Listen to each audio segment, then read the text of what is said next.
My name is Dale Forrester. I'm Vice President of Star Manufacturing, Inc. in Vienna, Ohio, and I'm also President of the Manufacturers Coalition in the area, and that comprises 3 counties in Ohio. Well, as President of the Manufacturing Coalition, we work with the schools and the workforce providers to work out training and to line up training with what we as manufacturers need for our skills, for employee skills. And we've been working for about 6 years to do that, and we've made quite a few strides. We've gotten quite a few programs underway and had a number of successes. So we basically brought skilled trades back to the towel and enabled some of those courses and some of those skills to actually earn college credit, as well as high school credit and as well as credit toward apprenticeships. There is no typical day in manufacturing. The typical day, I might be on the plant on the plant floor some. I may be in the office. I'm more often in the office. I am on the phone quite a bit. I may be out speaking somewhere, maybe to a group or to students, or working with the coalition, or working with some of the other organizations in the area that work with schools or work with the community in general.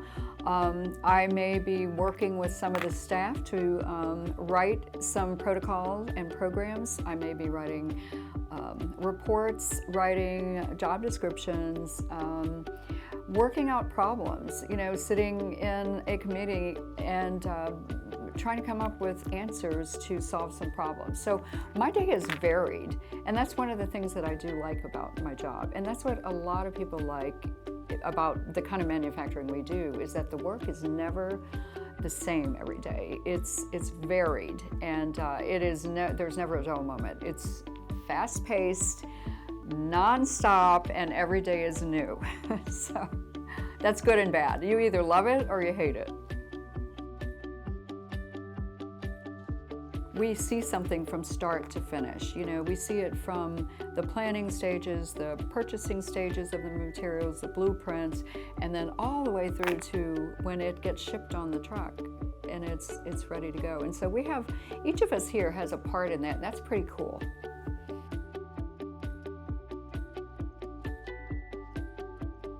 The most challenging is probably the same things that are interesting, is that the fast pace, the pace is just incredibly fast. The variety means that you always have to be on your toes and thinking, coming up with new ideas, that kind of thing. Dealing with people is wonderful, but sometimes it can be a little tough because everybody has a different idea of what they like or what they want, or what they think is right or wrong. So it's sort of those same kinds of things. The good things are also the things that are tough to deal with, but it makes it challenging.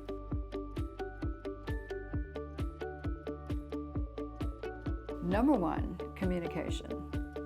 So communication. You have to be able to clearly write, to clearly speak, and to know that you're clearly giving information out that's accurate, that other people understand the way you intend. The other things are just general business skills, and computer skills are huge.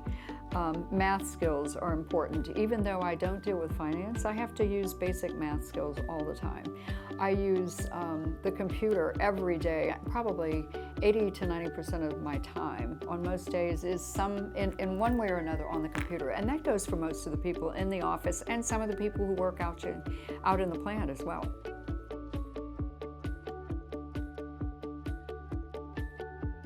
Well, you would not have to have a college degree. I happen to have one, but you wouldn't necessarily have to have one. But you would have to be able to deal with people. You would have to be able to think on your feet, have excellent communication skills, have basic business skills, know when you need to see gray. And what I mean by that is nothing is really black and white. most of the time. You have to be able to see that middle ground and see that there may be right on two sides of an issue, or two opinions of an issue, or two perspectives of an issue, that you might need to look at the two things. Communication, again, being able to utilize the computer for communication and also for business skills. Excel is hugely important. Most of us are in Excel numerous times a day. We're also in huge platforms that intersperse and intertwine all of our different processes into one giant database. We're into those programs quite a bit. That's really, really important.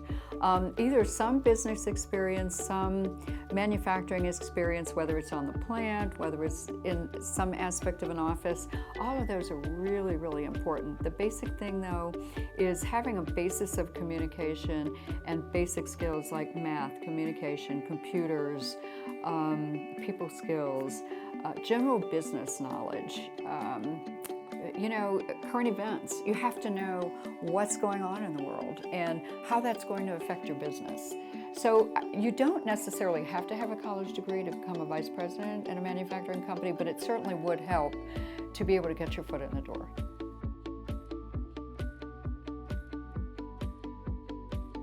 Look at what you like to do and what you're good at, because generally those go hand in hand. Look at those things and do everything you can to really identify what that is that you're good at and what you like to do, and then do everything you can to find a job or find an area of a job, find some kind of training that fits that, so that you can pursue that aspect. Your job may be totally different. For instance, my education, I have teacher certification as one of my majors, but I'm not really teaching. I do, but it's an adjunct of my job. I do a lot of training, and I do a lot of public speaking, and I deal with people a lot. So it's a part of my job, but it's not really a job as teaching. And many people don't actually get the job that they think is the exact match to their college degree or their training, if it's tech school training, whatever it is. But try to get something that at least utilizes some of the things that you're really, really good at, and you'll probably be both successful and happy.